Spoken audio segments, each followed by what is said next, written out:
24 anyos na lalaki na tinaguri ang top 3 provincial most wanted person na may kasong qualified rape through sexual assault, arestado sa operasyon ng PNP Bohol. Ang buong detalye mula kay Patrolwoman Flora May Azares. Usap ng top 3 most wanted person provincial level matapos itong maaresto ng kapulisan ng Bohol sa barangay Santo Niño, Tuburan, Cebu, noong 18 ng Oktubre nitong kasalukuyan. Kinilala ni Police Major Geoffrey De Grande, Chief of Police ng Tuburan Municipal Police Station, Cebu Police Provincial Office, ang wanted na suspect na si Alice Justin, 24 anyos, na residente ng naturang lugar.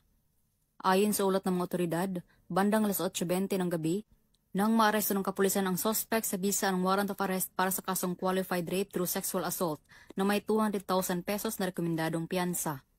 Samantala, kasalukuyang nasa kustodiya ng Tuburan MPS ang suspect para sa dokumentasyon at tamang disposisyon.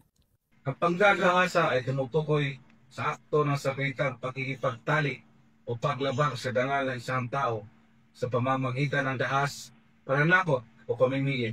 Ating tandaan, ang nagawang panggagahasa ay hindi kasalanan ng biktima, bagkus isang malupit na krimen na dapat panagutan ng umaabuso.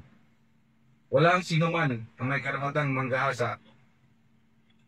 Walang kasuotan, oras o lugar na maaaring maging dahilan o palusot sa panggagahasa. Ang biktima ay dapat suportahan at hindi husgahan. Mula dito sa Central Visayas, ako ay inyong Police News Network Correspondent, Patrolwoman Flora May Azares, alagad ng batas, tagataguyod ng Balitang Pulis.